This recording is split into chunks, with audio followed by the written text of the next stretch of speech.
ಜೀವನದಲ್ಲಿ ಒಂದು ದೊಡ್ಡ ಡಿಸಿಷನ್ ತಗೊಳ್ತಾ ಇದ್ದೀನಿ.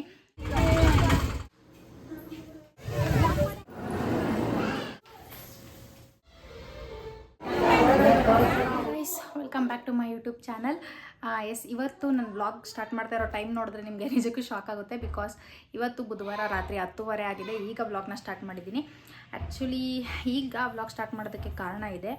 ನಾನು ಇವಾಗಷ್ಟೇ ಫುಲ್ ಎಲ್ಲ ಕಸ ಗುಡಿಸಿ, ಮನೆ ಒರೆಸಿ, ಪಾತ್ರೆ ಬೆಳಗಿ, ಫುಲ್ ಮನೆಯಲ್ಲೆಲ್ಲೂ ಕ್ಲೀನ್ ಮಾಡಿ, ಕಾಂಪೌಂಡ್ ಎಲ್ಲನೂ ತೊಳೆದು ರಾತ್ರಿ 10:30ಗೆ ಸ್ನಾನ ಮಾಡ್ಕೊಂಡು ಬಂದಿದ್ದೀನಿ. ಯಾಕೆ ಅಂತ ಅಂದರೆ, ನನ್ನ ಜೀವನದಲ್ಲಿ ಒಂದು ದೊಡ್ಡ ಡಿಸಿಷನ್ ತೊಗೊಳ್ತಾ ಇದ್ದೀನಿ. ಏನಪ್ಪ ಅಂತ ಅಂದರೆ, ನಾಳೆ ಗುರುವಾರ ಅಲ್ವಾ, ನಾಳೆ ಗುರುವಾರ ದೇವಸ್ಥಾನಕ್ಕೆ ಹೋಗ್ಬೇಕು ಅಂದ್ಕೊಂಡಿದ್ದೀನಿ. ಕಡಬ್ಗೆರೆ ಕ್ರಾಸ್ ಹತ್ರ ಜನಪ್ರಿಯ ಸಮಥಿಂಗ್ ಏನೋ ಇವಾಗ ಅಡ್ರೆಸ್ ಗೊತ್ತಾಯಿತು. ಅಲ್ಲಿ ರಾಘವೇಂದ್ರ ಸ್ವಾಮಿಗಳ ಮಠ ಇದೆ ಅಂತ ಗೊತ್ತಾಯಿತು. ಸೊ ಹಂಗಾಗಿ ನನ್ನ ಮನಸ್ಸಲ್ಲಿ ಏನೋ ಒಂದನ್ನು ಅಂದ್ಕೊಂಡು ನನ್ನ ಫೇವ್ರೆಟ್ ಚಿಕನ್ ಮಟನ್ನ ನಾನು ನಾಳೆಯಿಂದ ತಿಂತಾಯಿಲ್ಲ. ಸೊ ಹಂಗಾಗಿ ಬಿಟ್ಬಿಡ್ತಾ ಇದ್ದೀನಿ. ನನಗೆ ಗೊತ್ತು ಇದು ಸಿಕ್ಕಾಪಟ್ಟೆ ಕಷ್ಟ ಆಗುತ್ತೆ ನನಗೆ. ಬಿಕಾಸ್ ನನಗೆ ಈ ಮನೆಗೆ ಬಂದಮೇಲಂತೂ ವೀಕ್ಲಿ ಟ್ವೈಸ್ ಅಭ್ಯಾಸ ಆಗಿಬಿಟ್ಟಿದೆ. ಹೆಂಗೆ ಬಿಟ್ಟಿರ್ತೀನಿ ಅಂತ ಗೊತ್ತಿಲ್ಲ. ಎಲ್ಲ ದೇವರ ಆಶೀರ್ವಾದ, ಅವರೇನೆ ನೋಡ್ಕೊಳ್ತಾರೆ. ಎಸ್, ಬಿಟ್ಬಿಡ್ತಾ ಇದ್ದೀನಿ. ಹಂಗಾಗಿ ಎಲ್ಲ ನಾಳೆ ದೇವಸ್ಥಾನಕ್ಕೆ ಹೋಗ್ಬೇಕಲ್ವಾ, ಕ್ಲೀನ್ ಎಲ್ಲ ಮಾಡೋಕ್ಕಾಗಲ್ಲ ಅಂತ ಎಲ್ಲ ಇವತ್ತೇ ಕ್ಲೀನ್ ಮಾಡಿಬಿಟ್ಟಿದ್ದೀನಿ. ನಾನು ಈ ಒಂದು ಡಿಸಿಷನ್ನ ತೊಗೊಂಡಿರೋದು, ನಾನು ತಿನ್ನಲ್ಲ ನಾಳೆಯಿಂದ ಅಂತ ಅನ್ನೋದು ನಮ್ಮ ಯಜಮಾನ್ರು ಗೊತ್ತಿಲ್ಲ, ಧನಂಜಯ್ಗೆ. ಹಂಗಾಗಿ ಕೊನೆ ದಿನ ಅಲ್ವಾ, ತಿನ್ಕೊಂಬಿಡೋಣ ಅಂತ ಹೇಳ್ಬಿಟ್ಟು ಇವಾಗ 10:30ಲ್ಲಿ ಏನಾದ್ರೂ ಎಗ್ ರೋಲ್ ತೊಗೊಂಡು ಬನ್ನಿ ಅಂತ ಅಂದೆ. ಎಗ್ ರೋಲ್ ಅಥವಾ ಚಿಕನ್ ರೋಲ್ ಕೊನೆ ದಿನ ತಿನ್ಕೊಂಬಿಡೋಣ ಅಂತ. ಅವರು ಬೇಡ ಅಂತ ಅಂದ್ಬಿಟ್ಟು, ಅವ್ರಿಗೆ ಗೊತ್ತಿಲ್ಲ, ನಾನು ಕೇಳಿದ ತಕ್ಷಣ ಅವ್ರು ಏನಾದರೂ ಸರಿ ಆರ್ಡ್ರ್ ಮಾಡಿಬಿಡ್ತಾರೆ. ಸೊ ಹಂಗಾಗಿ ಚಿಕನ್ನೇ ಆರ್ಡ್ರ್ ಮಾಡಿಬಿಟ್ಟು ಪ್ರಿಪೇರ್ ಮಾಡ್ತಾ ಇದ್ದಾರೆ. ಅವ್ರಿಗೆ ಗೊತ್ತಿಲ್ಲ ಇವಳು ನಾಳೆಯಿಂದ ತಿನ್ನಲ್ಲ ಅಂತ ಅಂದ್ಬಿಟ್ಟು ಪ್ರಿಪೇರ್ ಮಾಡ್ತಿದ್ದಾರೆ. ಅವ್ರಿಗೆ ನಾನು ಹೇಳೋದಕ್ಕೂ ಹೋಗಲ್ಲ. ನೆಕ್ಸ್ಟು ನಾನ್ ವೆಜ್ ತರ್ತಾರಲ್ಲ, ಅಲ್ಲಿವರೆಗೂ ನಾನು ಹೇಳೋದಕ್ಕೂ ಹೋಗಲ್ಲ. ನೋಡೋಣ ಅವ್ರದ್ದು ಎಕ್ಸ್ಪ್ರೆಷನ್ ಹೆಂಗಿರುತ್ತೆ ಏನು ಅಂತ ಅಂದ್ಬಿಟ್ಟು. ಹೇಳಿದರೆ ನಿಜ ಬೈತಾರೆ, ಬೇಡ ಏನಕ್ಕೆ ಅದೆಲ್ಲ, ಬೇರೆ ಏನಾದ್ರೂ ಅಂದ್ಕೊಂಡ್ಬಿಡು, ಊಟದ ವಿಷಯದಲ್ಲೆಲ್ಲ ಏನು. ಅದರಲ್ಲೂ ನನಗೆ ನಿಜ ನಾನ್ ವೆಜ್ ಅಂದರೆ ಸಿಕ್ಕಾಪಟ್ಟೆ ಇಷ್ಟ. ನೋಡೋಣ. ಆ್ಯಂಡ್ ನಾನು ಬಿಡ್ತಾ ಇರೋದು ಹೇಳಿದ್ನಲ್ಲ, ಗೊತ್ತಿಲ್ಲ ಅವರಿಗೆ. ಗೊತ್ತಿಲ್ಲದೇ ನನಗೋಸ್ಕರ ಚಿಕನ್ ಪ್ರಿಪೇರ್ ಮಾಡ್ತಾ ಇದ್ದಾರೆ, ತೋರಿಸ್ತೀನಿ ಬನ್ನಿ. ಅವರೇನಷ್ಟು ಸುಲಭವಾಗಿ ಕಿಚನಿಗೆ ಬರಲ್ಲ ಗೈಸ್. ಆ್ಯಕ್ಚುಲಿ ಫುಲ್ ನೈಟೆಲ್ಲ ಕೆಲಸ ಮಾಡಿದ್ದೆ ಅಲ್ವಾ, ಅಂದರೆ ಎಲ್ಲ ಮನೆಯೆಲ್ಲ ಕೆಲಸ ಮಾಡಿ ಕಾಂಪೌಂಡ್ ಎಲ್ಲ ತೊಳ್ತಿದ್ದೆ ಅಲ್ವಾ. ಆಲ್ಮೋಸ್ಟ್ 10:30 ಆಗಿಬಿಟ್ಟಿತ್ತಲ್ಲ. ಸೊ ಸಾಕಾಗಿದ್ದಾಳೆ ಅಂತ ಅಂದ್ಬಿಟ್ಟು ಪಾಪ ಪ್ರಿಪೇರ್ ಮಾಡ್ತಾಯಿದ್ರು. ಆ್ಯಂಡ್ ಅವ್ರಿಗೆ ಗೊತ್ತಿಲ್ಲ ನಾನು ತಿನ್ನಲ್ಲ ಅಂತ. ಇನ್ಮೇಲಿಂದ ಐಡಿಯಾನೇ ಇಲ್ಲದೆ ಮಾಡ್ತಿದ್ದಾರೆ. ಎಸ್, ಅವರು ಚಿಕನ್ ಪ್ರಿಪೇರ್ ಮಾಡೋಷ್ಟರಲ್ಲಿ ನಾನೇನು ಮಾಡೋದು ಅಂತ ಹೇಳಿ ದೇವಸ್ಥಾನಕ್ಕೆ ಹೂ ಬೇಕು ಅಂತ ಹೂ ಆರ್ಡರ್ ಮಾಡಿಸಿದ್ದೆ. ಅದು ನೋಡಿದರೆ ಎಲ್ಲ ಬಿಡಿ ಬಿಡಿ ಹೂ ಬಂದುಬಿಟ್ಟಿತ್ತು. ಸೊ ಹಂಗಾಗಿ ಎಲ್ಲನೂ ಕಟ್ಕೊಂಡ್ಬಿಡೋಣ. ಬೆಳಿಗ್ಗೆ ಎದ್ದು ಮನೇಲಿ ವಾರ ಮಾಡಿ ಸ್ನಾನ ಮಾಡಿ ಆವಾಗ ಹೂ ಕಟ್ಕೊಂಡು ಕುತ್ಕೊಂಡ್ರೆ ಟೈಮ್ ಸಾಕಾಗಲ್ಲ ಅಂತ ಹೇಳಿ ಇವಾಗಲೇ ನೈಟ್ ಕಟ್ಕೊಳ್ತಾ ಇದ್ದೆ. ಆ್ಯಂಡ್ ನಾನು ಕೇಳಿದೆ ಅವ್ರನ್ನ, ನಾಳೆ ಹೋಗೋಣ ಅಂತ ಅಂದ್ಬಿಟ್ಟು. ಅವ್ರು ಬರ್ತಾಯಿಲ್ಲ, ಧನಂಜಯ್ ಅವ್ರು ಬರ್ತಾಯಿಲ್ಲ. ಏನೋ ವರ್ಕ್ ಇದೆ, ನನಗಾಗಲ್ಲ, ನೀನು ಬಸ್ನಲ್ಲಿ ಹೋಗು ಅಂತ ಅಂದರು. ಸೊ ಹಂಗಾಗಿ ಬಸ್ಸಲ್ಲಿ ನಾನು ಒಬ್ಬಳೇ ಹೋಗ್ತಾಯಿದ್ದೀನಿ. ಆ್ಯಂಡ್ ದೇವಸ್ಥಾನ ಹೇಗಿದೆ ಎತ್ತ ಅಂತ ಅಂದ್ಬಿಟ್ಟು ಕಂಪ್ಲೀಟಾಗಿ ಮುಂದೆ ತೋರಿಸ್ತೀನಿ. ಹಾಗೆ ನೀವೇನಾದರೂ ಈ ಒಂದು ರಾಯರ ಮಠಕ್ಕೆ ಹೋಗಿದ್ರೆ ಕಮೆಂಟ್ ಮಾಡಿ ಗೈಸ್, ನೋಡೋಣ ಎಷ್ಟು ಜನ ಹೋಗಿದ್ದೀರಾ ಅಂತ ಅಂದ್ಬಿಟ್ಟು. ನಾನು ಹೇಳಿದ್ನಲ್ಲ ಗೈಸ್, ರಾತ್ರಿ ಮಾಡ್ತಾ ಇರೋದು ಈ ವ್ಲಾಗ್ನ ಅಂತ. ನೋಡಿ ಟೈಮ್ 11 ಗಂಟೆ ಆಗಿದೆ. ಆ್ಯಂಡ್ ಹೊರಗಡೆ ನೋಡ್ಬೋದು ನೀವು ಎಷ್ಟು ಕತ್ತಲಿದೆ ಅಂತ ಅಂದ್ಬಿಟ್ಟು. Chicken gravy with white rice ready ಆಗಿದೆ, ಪ್ರಿಪೇರ್ ಮಾಡಿದ್ದಾರೆ. ನಿಜಕ್ಕೂ ತುಂಬಾ ಚೆನ್ನಾಗಿದೆ. ನನ್ನ ಫೇವ್ರೇಟ್ ಗೊತ್ತಾ ಚಿಕನ್ ಅಂದರೆ. ನಿಜವಾಗ್ಲೂ ತುಂಬಾ ಮಿಸ್ ಮಾಡ್ಕೊಳ್ತೀನಿ. But that's okay. Yeah, last time ತಿಂದು ಮಲ್ಕೊಳ್ತೀನಿ. ಈ ವಿಡಿಯೋನ ಇಲ್ಲಿಗೆ ಎಂಡ್ ಮಾಡ್ತಿಲ್ಲ, ನಾಳೆ ಬೆಳಿಗ್ಗೆಗೆ ಕಂಟಿನ್ಯೂ ಮಾಡ್ತೀನಿ. Until then bye bye, good night. Hello everyone, good morning ಎಲ್ರಿಗೂ. ಎಸ್, ಇವತ್ತು ನೆಕ್ಸ್ಟ್ ಡೇ ವ್ಲಾಗ್ ಇದು. ಅಂದರೆ ಗುರುವಾರ ಬೆಳಿಗ್ಗೆ ವ್ಲಾಗ್ನ ಸ್ಟಾರ್ಟ್ ಮಾಡಿದ್ದೆ. ನಾನು ಸ್ನಾನ ಮಾಡಿಕೊಂಡು ದೇವ್ರ ಸಾಮಾನೆಲ್ಲ ಬೆಳಗಿ ವಾರ ಮಾಡೋಷ್ಟರಲ್ಲಿ ಆಲ್ಮೋಸ್ಟ್ 9:30 ಆಗಿಬಿಟ್ಟಿತ್ತು. ನನ್ನ ಜೊತೆ ನಮ್ಮ ಪುಟ್ಟ ಮೇಡಮು ಸಹ ಎದ್ಬಿಟ್ಟಿದ್ರು. ಅವ್ರು ಸೈಲೆಂಟಾಗಿ ಕುತ್ಕೊಳ್ಳಿ ಅಂತ ನಾನಲ್ಲಿ ಟಿ ವಿ ಹಾಕಿದ್ದು. ಟಿ ವಿ ಹಾಕ್ಬಿಟ್ಟು ಹಂಗೂ ಅವಳು ಅಮ್ಮ ಅಮ್ಮ ಅಮ್ಮ ಅಂತಲೇ ಅಳ್ತಾ ಇದ್ಲು. ಸೊ ಆ್ಯಂಡ್ ನಾನು ಫಸ್ಟು ಟೈಮ್ ನನ್ನ ಫ್ಯಾಮಿಲಿನ ಬಿಟ್ಟು ದೇವಸ್ಥಾನಕ್ಕೆ ಹೋಗ್ತಾ ಇರೋದು. ಅಂದರೆ ಧನಂಜಯೂ ಸಹ ಬರ್ತಾ ಇಲ್ಲ, ಹಾಗೆಯೇ ಮಕ್ಕಳೂ ಸಹ ಕರ್ಕೊಂಡು ಹೋಗ್ತಾ ಇಲ್ಲ. ಮಕ್ಕಳನ್ನ ಯಾಕೆ ಕರ್ಕೊಂಡು ಹೋಗ್ತಾ ಇಲ್ಲ ಅಂದರೆ ನಾನು ಹೋಗ್ತಾ ಇರೋದೇ ಫಸ್ಟ್ ಟೈಮು, ಗೊತ್ತಿಲ್ಲದೆ ಇರೋ ಜಾಗಕ್ಕೆ, ಅದರಲ್ಲೂ ಬಸ್ನಲ್ಲಿ ಹೇಗಿರುತ್ತೋ ಏನೋ. ಆಮೇಲೆ ಸಿಕ್ಕಾಪಟ್ಟೆ ಬಿಸಿಲು ಇರುತ್ತಲ್ಲ, ಸೊ ನೆಕ್ಸ್ಟ್ ವೀಕ್ ಹೋಗೋಣ ಅವ್ರನ್ನೂ ಕರ್ಕೊಂಡು ಅಂತ ಹೇಳಿ ಇಲ್ಲಿ ಒಬ್ಬಳೇ ಹೋಗ್ತಾ ಇದ್ದೆ. ಆ್ಯಂಡ್ ಮನೆಯಲ್ಲಿ ದೇವ್ರ ಮನೇನ ನಾನು ಈ ರೀತಿ ಅಲಂಕಾರ ಮಾಡಿದ್ದೆ. ಆ್ಯಂಡ್ ಟೈಮ್ ನೋಡ್ಬೋದು 9:30 ಆಗಿಬಿಟ್ಟಿತ್ತು. ಆ್ಯಂಡ್ ಫಸ್ಟ್ ಟೈಮ್ ಅಲ್ವಾ ಮಗುನ ಬಿಟ್ಟು ಹೋಗ್ತಾ ಇರೋದು.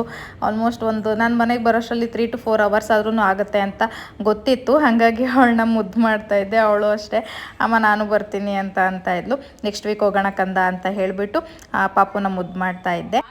ಮುಂದೆ ನನ್ನ ಜರ್ನಿ ಹೇಗಿರುತ್ತೆ ಏನು ಅಂತ ಕಂಪ್ಲೀಟಾಗಿ ತೋರಿಸ್ತೀನಿ. ಆ್ಯಂಡ್ ರಾಘವೇಂದ್ರ ಸ್ವಾಮಿ ಮಠ ಹೇಗಿದೆ ಅಂತಲೂ ಕಂಪ್ಲೀಟಾಗಿ ತೋರಿಸ್ತೀನಿ, ನೋಡ್ತಾ ಇರಿ.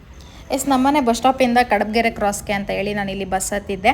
ಆ್ಯಂಡ್ ಕಡಬಗೆರೆ ಕ್ರಾಸ್ನಲ್ಲಿ ಇಳಿದ ಮೇಲೆ ಮತ್ತೆ ಅಲ್ಲಿಂದ ರಾಘವೇಂದ್ರ ಮಠಕ್ಕೆ ತುಂಬಾ ಬಸ್ಗಳು ಬಿಟ್ಟಿದ್ದಾರೆ ಅಂತ ಹೇಳಿದರು ಯಾರೋ. ಸೊ ಹಂಗಾಗಿ ನನಗೆ ಅನ್ಫಾರ್ಚುನೇಟ್ಲಿ ಬಸ್ ಸಿಗಲಿಲ್ಲ. ಸೊ ಈ ಥರ ಆಟೋಗಳು ತುಂಬಾ ಹೋಗ್ತಾ ಇರುತ್ತೆ ಮಠಕ್ಕೆ ಅಂತ ಹೇಳಿ ಅವರು ನಮಗೆ 20 rupees ಚಾರ್ಜ್ ಮಾಡ್ತಾರೆ. ಆ್ಯಂಡ್ ಬಸ್ ಸ್ಟಾಪ್ನಲ್ಲಿ ನೋಡ್ಬೋದು ಇಲ್ಲರೂ ಪ್ರತಿಯೊಬ್ಬರೂ ಸಹ ಮಠಕ್ಕೆ ಹೋಗೋರೇ. ಈ ಬಸ್ ಸ್ಟಾಪ್ ಸಿಕ್ಕಾಪಟ್ಟೆ ರಶ್ ಇರುತ್ತೆ ಯಾವಾಗ್ಲೂ. ಆ್ಯಂಡ್ ಬಸ್ ಸಿಗಲಿಲ್ವಲ್ಲ, ಸೊ ಹಂಗಾಗಿ ಆಟೋನಲ್ಲೇ ಹೋಗೋಣ ಅಂತ ಆಟೋ ಹತ್ತು ಕೂತಿದ್ದೆ. ಆ್ಯಂಡ್ ಎಷ್ಟು ಕುಲುಕ್ತಾ ಇತ್ತು ಅಂದರೆ ನಿಜ, ಯಾರಾದರೂ ಹೋಗೋರು ಬಸ್ನಲ್ಲೇ ಹೋಗಿ, ಬಿಕಾಸ್ ಅಲ್ಲಿ ಒಂದು ಸ್ವಲ್ಪ ಮಣ್ಣು ರೋಡ್ ಇದೆ ಆಯಿತಾ. ಇಲ್ಲಿ ಆಟೋದಲ್ಲಿ ಹೋಗೋದಕ್ಕೆ ತುಂಬಾ ಹಿಂಸೆ ಅನಿಸುತ್ತೆ. ಓ ಮೈ ಗಾಡ್ ಗೈಸ್, ನೀವು ನಿಜ ನಂಬೋದಿಲ್ಲ, ಇಲ್ಲಿ ಪ್ರತಿ ವಾರ ಬರೋರಿಗೆ ಗೊತ್ತಿರುತ್ತೆ ಇದು ಯಾವ ಥರ ಫೀಲ್ ಕೊಡುತ್ತೆ ಅಂತ. ನನಗಂತೂ ಫಸ್ಟ್ ಟೈಮ್ ಎಕ್ಸ್ಪೀರಿಯನ್ಸ್ ಇದು. ಎಷ್ಟು ಚೆನ್ನಾಗಿ ಅನ್ನಿಸ್ತು ಅಂತಂದರೆ, ಮೋಸ್ಟ್ಲಿ ಇಲ್ಲಿ ಏನಾದ್ರೂ ಹಬ್ಬ ನಡೀತಿರೋ ಥರ, ಊರಹಬ್ಬ ನಡೆಯೋ ಥರ ಫೀಲ್ ಆಗ್ತಾಯಿತ್ತು. ಅಷ್ಟು ಜನ, ಅಷ್ಟು ಭಕ್ತಾದಿಗಳು ಎಲ್ಲಿಂದ ಬರ್ತಿದ್ದಾರೆ ಅಂತ ಗೊತ್ತಿರಲಿಲ್ಲ. ಆ್ಯಂಡ್ ಎಷ್ಟು ನೋಡಿ ಅಲ್ಲಿ ಕಾಣಿಸ್ತಿದೆಯಲ್ಲ ಅದೇನೇ ಮಠ. ನಿಜವಾಗ್ಲೂ ಮಂತ್ರಾಲಯನಲ್ಲಿ ದರ್ಶನ ಪಡ್ಕೊಂಡ್ಬಿಡ್ಬೋದು. ಬಟ್ ಇಲ್ಲಿ ಅದೇನಕ್ಕೆ ಅಂತ ಗೊತ್ತಿಲ್ಲ, ಸಿಕ್ಕಾಪಟ್ಟೆ ಜನ. ಆ್ಯಂಡ್ ದರ್ಶನಕ್ಕೂ ಅಷ್ಟೇ ತುಂಬಾ ಲೇಟ್ ಆಯಿತು, ಯಾಕಂದರೆ ಅಷ್ಟೂ ಜನ ಇದ್ದರು. ಅದರಲ್ಲೂ ಸಹ ಗುರುವಾರ ಆಗಿರೋದ್ರಿಂದ ಸಿಕ್ಕಾಪಟ್ಟೆ ಜನ ಇರುತ್ತೆ. ಯಾರಾದ್ರೂ ಬರ್ತೀನಿ ಅಂತ ಅನ್ನೋರು ಬೇರೆ ದಿನದಲ್ಲಿ ಬನ್ನಿ, ಯಾಕೆ ಅಂದರೆ ಇಲ್ಲಿ ಗುರುವಾರ ಆಗಿರೋದ್ರಿಂದ ತುಂಬ ಜನ ಇರುತ್ತೆ. ಯಾವುದೇ ಥರದ ಪೂಜೆನ ಮಾಡಿಕೊಡೋದಿಲ್ಲ, ನಾವೇ ಸುಮ್ಮನೆ ದರ್ಶನ ಪಡ್ಕೊಂಡು ಕೈ ಮುಕ್ಕೊಂಡು ಬರಬೇಕು. ಆ್ಯಂಡ್ ಇಲ್ಲಿ ಫಸ್ಟ್ ಟೈಮ್ ಬರೋರಿಗೆ ಸ್ವಲ್ಪ ಗೊತ್ತಾಗೋದಿಲ್ಲ. ಇವನ್ ನನಗೂ ಸ್ವಲ್ಪ ಅದೇ ಪ್ರಾಬ್ಲಮ್ ಆಯಿತು. ಒಂದು ಮಠದ ಎಂಟ್ರೆನ್ಸು ನೋಡ್ಬೋದು ಎಷ್ಟು ಜನ ಇದ್ದಾರೆ ಅಂತ ಅಂದ್ಬಿಟ್ಟು. ಆ್ಯಂಡ್ ಕಂಪ್ಲೀಟಾಗಿ ಮಠನ ನಾನು ಇಲ್ಲಿ ತೋರಿಸ್ತೀನಿ, ನೀವು ನೋಡ್ಬೋದು. ಸಿಕ್ಕಾಪಟ್ಟೆ ಜನ ಇತ್ತು. ದರ್ಶನ ಆಗೋದಕ್ಕೆ ನನಗೆ ಆಲ್ಮೋಸ್ಟ್ ಒಂದು ಅರ್ಧ-ಮುಕ್ಕಾಲು ಗಂಟೆ ಆಯಿತು. ಯಾಕೆಂದರೆ ಕ್ಯೂ ಎಷ್ಟು ಉದ್ದ ಇತ್ತು ಅಂತಂದರೆ ಅಷ್ಟು ಉದ್ದ ಇತ್ತು. ನೋಡ್ಬೋದು ನೀವು, ರಾಯರು ಇರೋದೇ ಎಲ್ಲೋ. ಆ್ಯಂಡ್ ಕ್ಯೂ ಇಲ್ಲಿಂದನೇ ಸ್ಟಾರ್ಟ್. ಆ್ಯಂಡ್ ನನಗೆ ಗೊತ್ತಿರಲಿಲ್ಲ ಅಲ್ವಾ ಇಷ್ಟೊಂದು ಜನ ಇರುತ್ತೆ ಏನು ಅಂತ ಅಂದ್ಬಿಟ್ಟು ದೇವ್ರಿಗೆ ಅಂತ ಹೇಳಿ ಹಣ್ಣು, ಹೂವು, ಕಾಯಿ ಎಲ್ಲನೂ ತೊಗೊಂಡೋಗಿದ್ದೆ. ಬಟ್ ಯಾವುದೂ ಯೂಸ್ ಆಗಲಿಲ್ಲ, ಯಾಕೆಂದರೆ ಪೂಜೆ ಅಲ್ಲಿ ಯಾರೂ ಮಾಡ್ಕೊಳ್ತಿರ್ಲಿಲ್ಲ. ನಾರ್ಮಲ್ ಡೇಸ್ನಲ್ಲಿ ಹೋದರೆ ಮಾಡ್ಕೊಡ್ತಾರೇನೋ, ಬಟ್ ಗುರುವಾರ ಆಗಿರೋದ್ರಿಂದ ಯಾರು ಪೂಜೆನೂ ಮಾಡ್ಕೊಳ್ತಿರಲಿಲ್ಲ. ಜಸ್ಟ್ ದರ್ಶನ ಪಡ್ಕೊಂಡು ಬರಬೇಕಿತ್ತು. ನಾನು ಕ್ಯೂನಲ್ಲಿ ನಿಂತಿದ್ದೆ. ಆ್ಯಂಡ್ ಇಲ್ಲಿ ಬೇರೆ ಬೇರೆ ಸೇವೆ ಸಲ್ಲಿಸೋರು ಸಲ್ಲಿಸ್ತಾಯಿದ್ರು. ನೋಡ್ಬೋದು, ಹೆಜ್ಜೆ ನಮಸ್ಕಾರ ಮಾಡೋರು ಆಗಿರ್ಬೋದು, ಹಾಗೆಯೇ ಕಾಯಿ ಕಟ್ಟೋದಿರ್ಬೋದು. ಬೆಸ್ಟ್ ಎಕ್ಸ್ಪೀರಿಯನ್ಸ್ ಮಾತ್ರ. ಇನ್ನು ಈ ಒಂದು ಮಠದ ಬಗ್ಗೆ ಹೇಳಬೇಕು ಅಂತ ಅಂದರೆ, ರಾಯರು ನಾವು ಮನಸ್ಸಿನಲ್ಲಿ ಏನಾದರೂ ಒಂದು ಬೇಡಿಕೊಂಡು ಶ್ರದ್ಧೆಯಿಂದ ಭಕ್ತಿಯಿಂದ 21 ವಾರ ಬಂದು ಇಲ್ಲಿ ಪೂಜೆ ಮಾಡಿದರೆ ಅದನ್ನು ನೆರವೇರಿಸ್ತಾರೆ ಅನ್ನೋದು ಇಲ್ಲೊಂದು ನಂಬಿಕೆ. ಆ್ಯಂಡ್ ನಾನು ಹೇಳ್ದಾಗೆ ಫಸ್ಟ್ ಟೈಮ್ ಬಂದವರಿಗೆ ಗೊತ್ತಾಗೋದಿಲ್ಲ. ನಾನಿಲ್ಲಿ ಈಗ ತೋರಿಸಿದ್ನಲ್ಲ ಅದನ್ನೇ ನಿಜವಾದ ಗರ್ಭಗುಡಿ ಅಂತ ಅಂದ್ಕೊಂಡೆ, ಆದರೆ ಅದಲ್ಲ, ಇನ್ನೊಂದು ನಿಜವಾದ ರಾಯರ ಗರ್ಭಗುಡಿ ಇದೆ. ಅದನ್ನು ನಾನು ಮುಂದೆ ತೋರಿಸ್ತೀನಿ. ಗುರುವಾರ ಬಿಟ್ಟು ಬಾಕಿ ದಿನಗಳಲ್ಲಿ ಬಂದರೆ ಇಲ್ಲಿನ ಪುರೋಹಿತರು ನಮಗೆ ಸಹಾಯ ಮಾಡ್ತಾರೆ. ಅಂದರೆ ಯಾವ್ಯಾವ ಥರದ ನಮ್ಮ ಆಸೆಗಳಿಗೆ, ಇಚ್ಛೆಗಳಿಗೆ ಯಾವ್ಯಾವ ಪೂಜೆ ಮಾಡಬೇಕು ಅಂತ ಅಂದ್ಬಿಟ್ಟು ಅದನ್ನು ನಮಗೆಲ್ಲ ಹೇಳ್ಕೊಡ್ತಾರೆ. ಆ್ಯಂಡ್ ಗುರುವಾರ ಆದರೆ ಸಿಕ್ಕಾಪಟ್ಟೆ ರಶ್ಶು, ಯಾರು ಕೂಡ ರೆಸ್ಪಾನ್ಸ್ ಮಾಡಲ್ಲ. ಆ್ಯಂಡ್ ಇಲ್ಲಿ ನಾನೇನು ತೋರಿಸ್ತಾ ಇದ್ದೀನಿ ಇದು ನಿಜವಾದ ರಾಯರು ಇರುವಂಥ ಗರ್ಭಗುಡಿ. ನಿಜ ನೋಡಿ ತುಂಬಾ ಖುಷಿ ಆಯಿತು. ಆ್ಯಂಡ್ ಫಸ್ಟ್ ಟೈಮ್ ನಾನು ಈ ಒಂದು ದೇವಸ್ಥಾನಕ್ಕೆ ಬರ್ತಾ ಇರೋದು. ಆ್ಯಂಡ್ ನಾನು ಹೇಳ್ದಾಗೆ ಈ ಒಂದು ದೇವಸ್ಥಾನಕ್ಕೆ ಯಾರಾದರೂ ಈಗ ಆಲ್ರೆಡಿ ವಿಸಿಟ್ ಮಾಡಿದರೆ ದಯವಿಟ್ಟು ಅದನ್ನು ಕಮೆಂಟ್ ಮಾಡಿ, ನಾನು ಹೋಗಿದ್ದೆ ಅಂತ ಅಂದ್ಬಿಟ್ಟು. ನನಗಂತೂ ನೋಡಿ ತುಂಬಾ ಖುಷಿ ಆಯಿತು. ನಿಮಗೂ ತೋರಿಸೋಣ ಅಂತ ಹೇಳಿ ನಾನು ದೇವ್ರ ಗರ್ಭಗುಡಿನ ಕ್ಯಾಪ್ಚರ್ ಮಾಡೋದಕ್ಕೆ ಅಂತ ನೋಡ್ತಾ ಇದ್ದೆ, ಬಟ್ ಆಗ್ತಾನೇ ಇರಲಿಲ್ಲ. ಬಿಕಾಸ್ ಅಷ್ಟು ಜನ ಇದ್ದರು, ಒಬ್ಬರಾದ್ಮೇಲೆ ಒಬ್ಬರು. ಆ್ಯಂಡ್ ಅಲ್ಲಿರೋರು ಅಷ್ಟೇ ಕ್ಯಾಪ್ಚರ್ ಮಾಡಬೇಡಿ ಯಾರು ಸಹ ಅಂತ ಇದ್ರು. ಆದ್ರೂ ಸಹ ಟ್ರೈ ಮಾಡಿ ಸ್ವಲ್ಪ ನಿಮಗೆ ತೋರಿಸೋಣ ಅಂತ ಹೇಳಿ ನಾನು ಇಲ್ಲಿ ಕ್ಯಾಪ್ಚರ್ ಮಾಡ್ತಾ ಇದ್ದೆ. ಕಾಣಿಸಿದ್ರೆ ಇಲ್ಲಿಂದನೇ ಕೈ ಮುಕ್ಕೊಂಬಿಡಿ.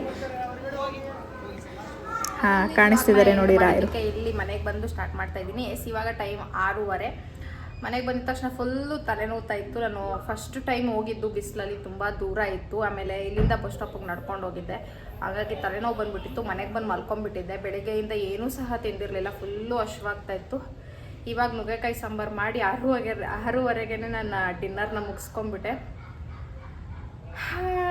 ಎಸ್, ಈ ಒಂದು ವಿಡಿಯೋ ನಿಮಗೆ ಇಷ್ಟ ಆಗಿದ್ರೆ ಲೈಕ್ ಮಾಡಿ, ಶೇರ್ ಮಾಡಿ, and please subscribe to my YouTube channel. Bye.